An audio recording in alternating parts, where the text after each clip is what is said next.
Good day, everyone.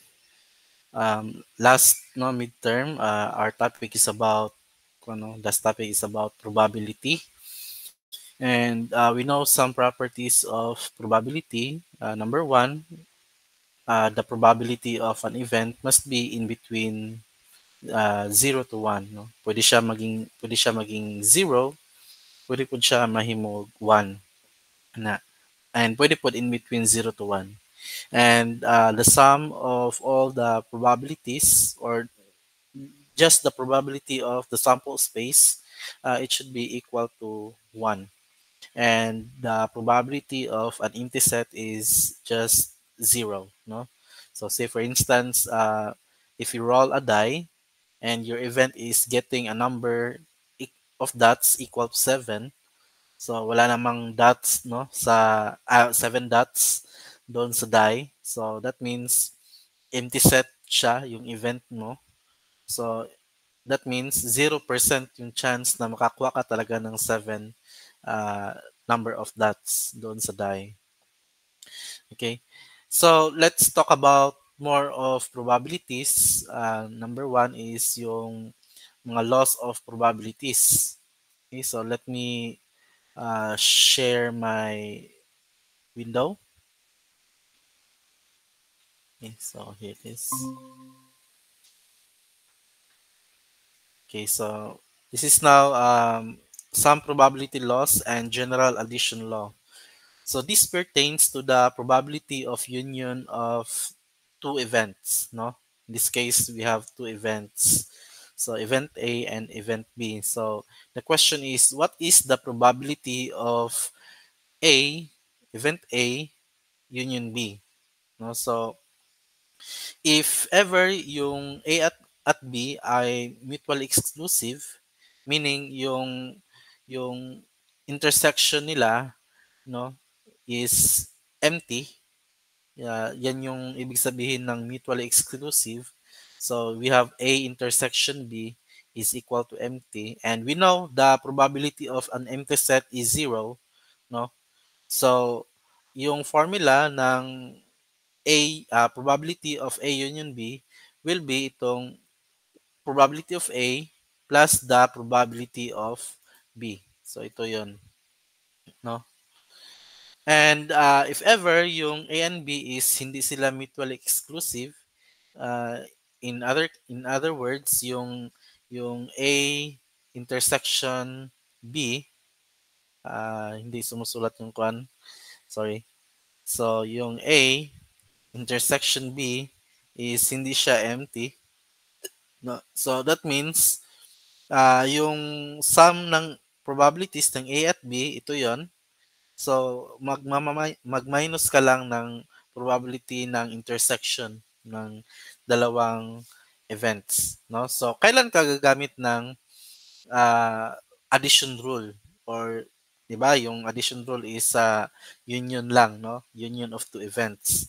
So gagamit ka ng addition rule kung doon sa problem is mayroong or, no? Or na word, say for instance, the probability of getting a 7 in rolling a die or a 3. So in that case, you have probability of A uh, plus the probability of B. No? Kasi yung getting a number at 7 at saka yung getting a number of 3, no, hindi naman sila magkaparehas, no? So they are empty set kasi walang 7 na 3, wala ring 3 na 7, no? So walang common elements yung dalawang event na yon. Okay, so pwede rin gagamit ka ng addition rule pag merong keyword na at least one, no? So say for instance, what is the probability of getting at least 5 dots in rolling a die? So 5 dots, so meron kang 5, at least 5 man, so pwede rin 6. So 1/6 plus 1/6 plus another 1/6, no? Dalawa lang pala. 1/6 plus 1/6. No, kasi 1/6 yung probability na ah, makakuha ka ng 5 na number of dots, 5, okay? Plus the probability of getting 6, no? So that is just actually the probability of getting at least, no, at least 5, or at least 5 na number of dots. So pag at least 5, that means the union of getting a 5, getting a 6, wala namang 7, so hindi na natin isusulat yun. So ganun lang. Okay. So next is, we have here an example. Find the probability of drawing either an ace or a king in a single draw. No? So in a standard deck of cards, merong 52, no, 52 na cards. Okay? So now, take note, we have to obtain either a king, no? So let A be the event of drawing an ace and K be the event of drawing a king, no? And we will use here the classical probability, the cardinalities, no, of A and K, and the cardinality of our sample space. No, so we know that the number of A's in a standard deck of cards, no, is actually 4. No, na ay isang heart na ace, yung spade na ace, yung katong yung kamunggay na ace, no, at saka yung diamond na ace. So apat lahat. And we have also 4 kings, no, in a standard deck of cards. So what is the probability of getting an ace or a king? Okay, so that will be, wala namang ace na king, wala rin namang king na ace. Okay, so that means these events, itong A at saka yung K, they are mutually exclusive. That is why wala yung minus probability of empty set dito. So wala siya. Okay? So, sorry, A intersection K pala, no? So, ito lang, no? Walang probability of A intersection K. So, according to classical probability, may 52 na standard deck of cards. So, meron tayong probability of getting an ace is 4 out of 52 plus the probability of getting a K. So, that is 4 out of 52 pa rin. So, in short, meron tayong 2 over 13, no? So that is just 8 over 52, and if we simplify that one, we have 2 over 13. You can divide both side, numerator and denominator, by 2. Okay, by 4 rather. Okay, so another example, if we draw one card from the deck of cards, no, so what is the probability that it will be a club or a face card? So, yung club, yung kamunggay, no? So, ilang club yon in a standard deck of cards. So, meron tayong ace hanggang sa king. So, meron tayong 13. No? 13 na number of cards. That is, the number of club is 13.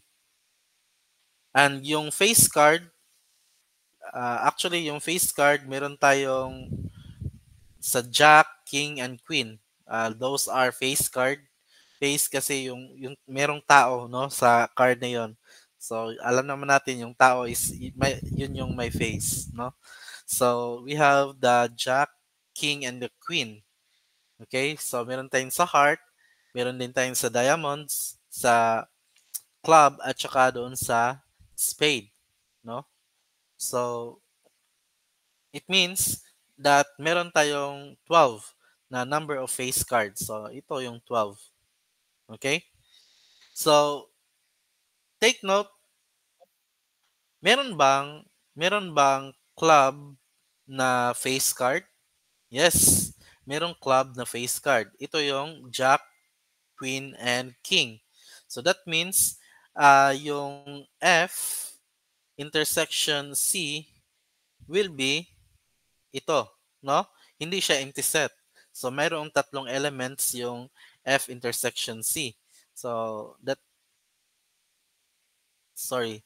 Ang ginamit niya dito is A and key. So just make it F and C. So that means the probability of getting a club or a face card is just the probability of getting a club plus the probability of getting a face card minus the probability of getting a club and at the same time it is a face card, no? So meron tayong 13 kasi 13 yung club out of 52. Tapos yung sa face card meron tayong 12 out of 52 minus the probability of getting a club and intersection of club and face card. So that is 3 out of 52. So i-add mo lang yan lahat. No? So same lang man siya ng denominator. So all you have to do is to add the numerator and we have the probability of getting a club or a face card is equal to 11 out of 26. 11 over 26. No? So pwede mo rin yang i-convert into decimal point. So that will be uh, para masulat mo siya into 3 decimal point or 2 decimal points. Next is the intersection of multiplication rule, no? So it's all about intersection. So if yung problem is merong keywords na and, no, or both, so that's the time gagamit ka ng intersection. Kasi and, no? Pag and, pag or, yun yung union. Pag and, yun yung intersection. Then pag pwede rin, no, pag both, no? Both, that means you are dealing with intersection of two events. So if the two events are independent, no? So by the way, A and B are independent if yung probability of B, the probability of B given that A occurs is equals to probability of B.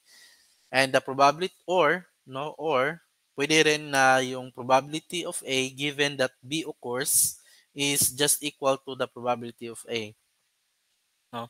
In short, yung chance na lalabas yung event B is hindi siya magdidepende doon sa doon sa doon sa chance na lalabas yung A, no? Yung A na event. So hindi siya magdidepende. So that's why they are called independent events. Okay? So if ever that the two events are not independent, so that means they are dependent. So magdidepende yung occurrence ng isang event doon sa isang event. So it means that the probability of A intersection of B is just equal to probability of A times the probability of B given that A occurs. Okay? Pero kung yung dalawang event is uh, independent, no?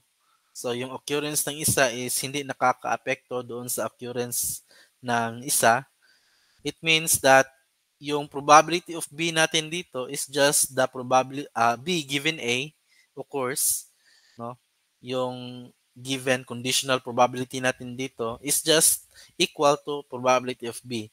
And that is according to the definition. Okay?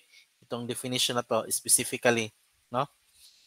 So, we also note that, no, pag kukunin mo yung probability of B given that A occurs is just equal to the probability of B intersection of A divided by the probability of A. So, yung pattern ko lang dito is kung ano yung given dito, yun yung nasa denominator, no? Yun yung event na nasa denominator. Yun yung pattern ko actually. Okay, so next is the multiplication rules can be used to find the probability of two or more events that occur in sequence. So for example, if you toss a coin and then roll a die, you can find the probability of getting a head on the coin and a 4 on the die. These two events are said to be independent, no, independent sila since the outcome of the first event, yung tossing a coin, hindi naman siya nakakaapekto doon sa probability or yung doon sa outcome, no, doon sa second event, which is yung rolling a die. So it means that the two events are independent if the fact that A occurs does not affect the probability of B occurring. So example, rolling a die and getting a 6, and then rolling a second die and getting a 3. So yung first die na ni-roll mo, hindi siya makaka-apekto doon sa second die na ni-roll mo. Next is drawing a card from deck and getting a queen. Then i-replace mo. So say for instance, meron kang nakuha no, na card. Tapos ibabalik mo siya doon sa standard deck of cards. So still 52 pa rin yung number of cards na kung ano, doon sa standard deck of cards kasi binalik mo yung kinuha mo. So that means yung dalawang event no na pagkuha ng card tapos binalik mo tapos kukuha ka ulit ng card, so that means they are independent events. Pero pag hindi mo yun binalik, yung card na napulot mo sa first draw, it means that yung second event mo is magdedepende na doon sa first draw mo, no? So magdedepende na siya. So that means dependent yung event pag hindi mo sinauli yung or ini-replace mo yung cards. Okay? So let's have an example. A coin is flipped and a die is rolled. So yung dalawang event na yun, they are actually independent, no? Hindi siya magre-rely yung isang event doon sa outcome ng isang event. So find the probability of getting ahead on the coin and the 4 on the die.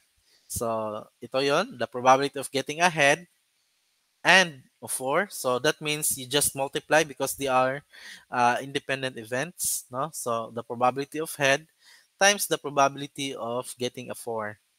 Okay, so yung head is 1 out of 2, no? Kasi meron lang tayong dalawang cardinality sa ating sample space, which is ang head at tail.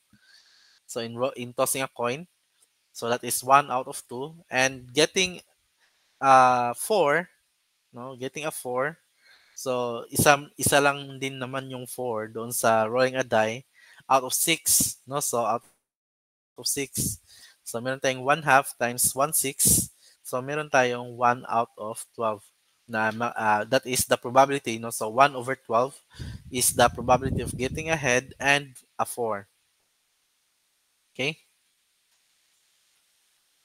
So say for instance, another example, no? So Worldwide Insurance Company found that 53% of the residents of a city had homeowners insurance. No? So ililet natin yan na event H, no, that the homeowners has an insurance. So the probability of having homeowners insurance is actually 53%, no, in that case. Of these clients, 27% also had automobile insurance. So out of 50% no person who have homeowners insurance, those among those 53%, merong 27% doon na merong sasakyan no, na insurance with a company. So if a resident is selected at random, find the probability that the resident has the both homeowners and automobile insurance with Worldwide Insurance Company. Okay? So in short, yung kung ano event na ma-pick, no, ma-pick mo ah, yung automobile insurance, no, uh, given that that person has a homeowner's insurance. Ganun. So home at saka automobile insurance yung pinag-usapan natin, okay? So ito 'yon. Ano yung one question? What is the probability that the resident has both? So both yung sabi niya, that means we are dealing with the intersection, no? So intersection, okay? So both homeowners and automobile. So the probability of H intersection A is just equal to the probability of H times the probability of picking a person, a client, no, having an automobile insurance, given that that client is has a homeowner's insurance. So yung probability ng H, ito yon, is 53% or in decimal that is 0.53. Then yung probability ng of A given H, ito na rin yon. So that is 0.27. So i-multiply mo lang yan. So meron kang 0.1431. Okay? So next is three cards are drawn from an ordinary deck and not replaced. So yung card, yung event natin, yung experiment rather, is bubunot tayo ng card doon sa standard deck of cards, ordinary deck of cards, which is merong 52 cards, no? Sa ordinary deck of cards. And once na makakuha ka ng card, hindi mo siya i-replace o hindi mo siya i-return, no, doon sa pile ng cards. So, yung question dito is, what is the probability of getting three jacks? No? So, the three values here, no? Ano yung three values dito? Ito yon. Okay? So, paano kinuha yan? No? So, alam naman natin, meron tayong apat na jack, no? So, isang jack sa heart, isang jack sa diamond, isang jack sa spade, at saka isang jack sa club. So, suppose nag-draw ka ng card, no? So that means ang chance na makakuha ka ng tatlong ng isang jack, no? Ng jack is 4 out of 52, no? Kasi apat 'yon, no? Apat na jack. Now, suppose yung nakuha mo is jack, no? So meron na lang, hindi mo binalik yung jack doon sa standard deck of cards. So that means meron na lang silang 51 number of cards. Okay? At saka tatlo na lang yung jack, no? Kasi assuming na nakuha mo yung isang jack sa apat, so that means tatlo na lang. And ito yung probability of getting the another jack, no? And another probability of getting the last jack, no? So yung ika-third na jack. So, i-multiply mo lang yan. So, meron kang 1 over 50, 5,525. So, yan yung chance na ma-pick mo yung tatlong jack. And the three values are multiplied where the first represents the probability of getting the first card, which is jack, and the second represents the probability of getting the second card, and this one is the chance of getting the third card. No? So, nandito lang yung explanation. So, you can read it, no? If you don't like my explanation kanina. Okay, so next is, ano yung probability? So, dito na tayo sa letter B. So, what is the probability of getting an ace, a king, and a queen in order? So, in order, no? So, again, without replacement again, no? Without replacement. So, ano yung chance na makakuha ka ng ace? So, again, meron tayong apat na ace, no, sa isang standard deck of cards. So, meron tayong 4 out of 52. So, in order kasi, so suppose nakuha mo yung ace dito. So, dito na lang dito ka na sa king. So, alam naman natin meron pang apat na king, pero hindi ka nag-replace ng card sa first draw mo. So, meron na lang 51 na cards kasi hindi mo ni-replace yung binunot mo eh.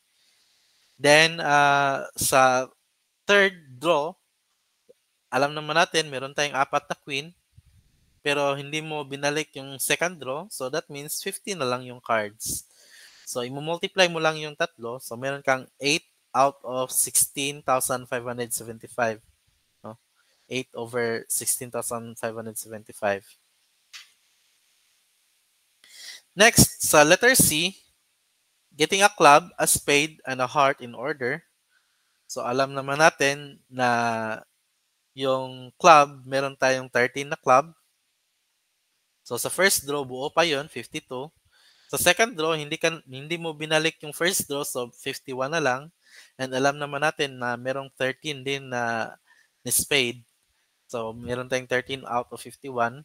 Then alam naman din natin na meron tayong 13 na heart, pero hindi mo kasi binalik yung second draw. So out of 50, instead na 51, 50 na lang yung number of cards na nasa deck natin.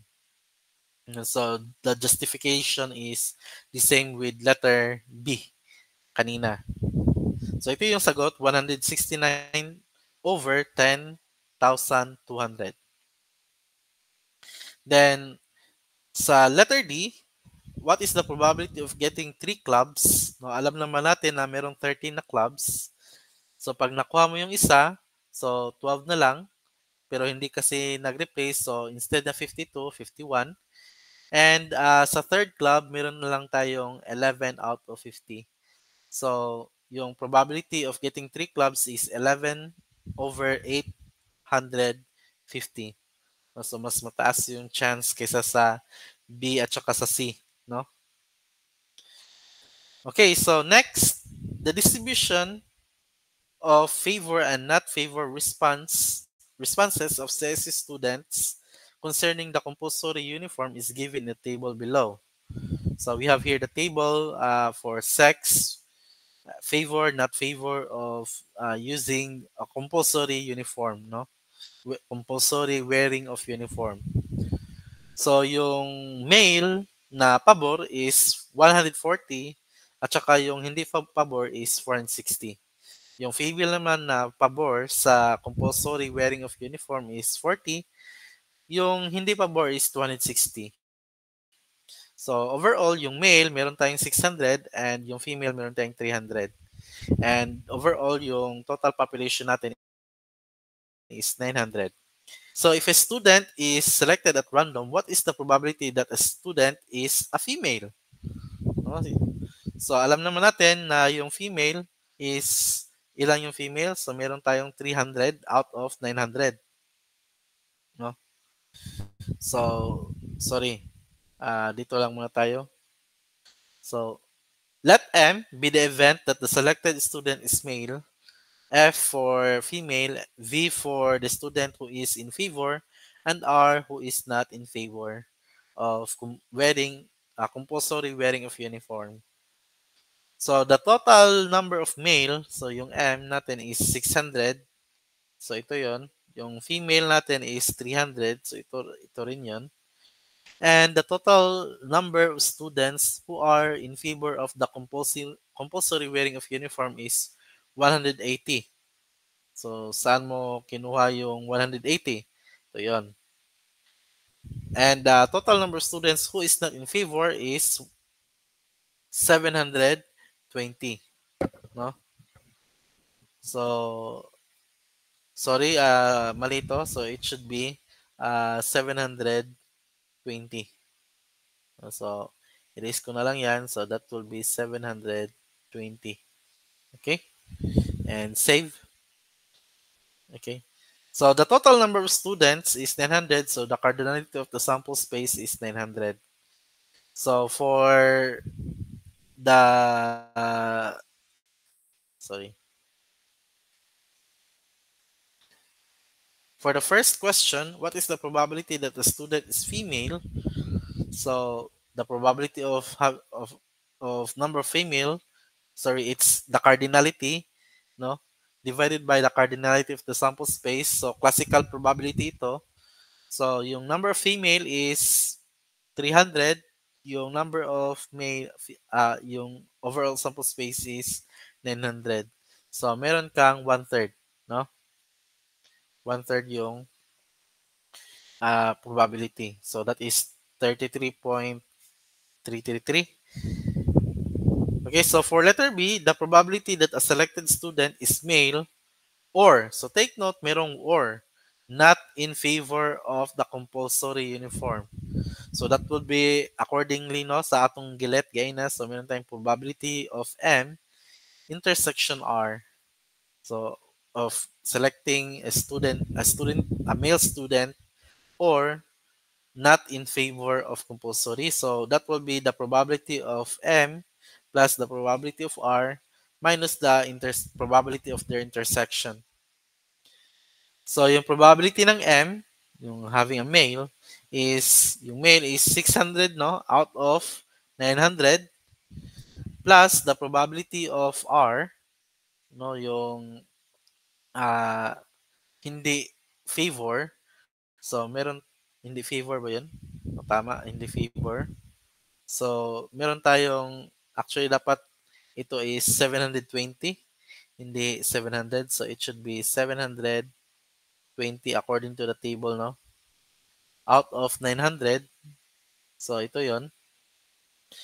Minus the probability of male na hindi sang-ayon, no, yung R. Hindi sang-ayon. So that is 460, no, out of 900, no? So again, you just operate the numerator kasi parehas lang man din yung denominator nila. So 600 plus 720 minus 460, ika-calculate nga natin. Calculator. Kung sakto ba kasi nagkamali dito sa 720. So meron tayong 600 plus 720 minus 460. So meron tayong 860. So 860 divided by 900, no? So it is 0.9555. Okay? So 14 divided by 15, 9333. Bakit magkaiba? Sorry. So that means hindi rin ito yung ano, yung exact answer niya. Saan yung ballpen ko? So,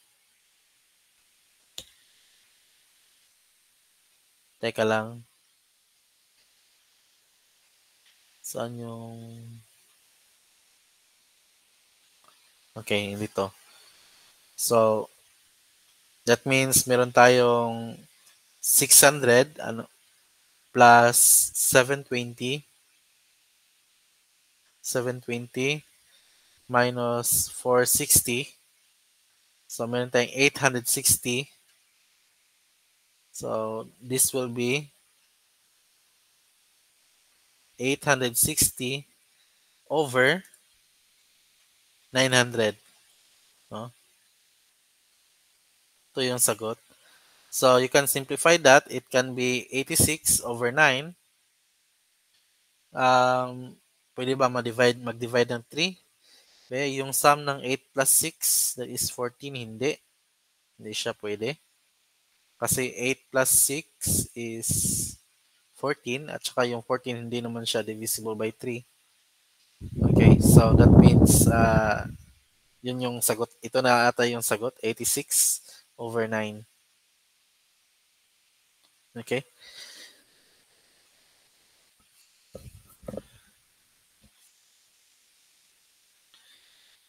So, next, letter B. What is the probability that a selected student is male who is in favor of the compulsory uniform is, so yung male who is in favor, so ibig sabihin male siya at the same time in favor siya, so that means intersection, no? So that means we have the probability of M times the probability of V given that M occurs. So yan yung probability niya. Okay, so we have the probability of getting a male. So yung male is 600 out of okay, gumamit siya ng uh, ng properties. Okay? So ito yung V given that M occurs is according to the formula, ito 'yon, no? So meron tayong meron tayong probability of V intersection M divided by the probability of M. So magka-cancel lang 'to, itong dalawa. So yung matitira is yung probability of V intersection M. So yung V is yung in favor, no? At the same time, male siya, no, male. So yung in favor is 140, yung favor in favor na male. So out of 900, so ito 'yon, that is the probability.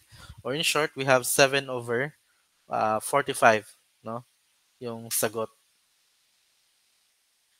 Okay, so next video we will talk about um, random variables, no? So what is a random variable? So that's all for this video, and see you on the next video. Stop.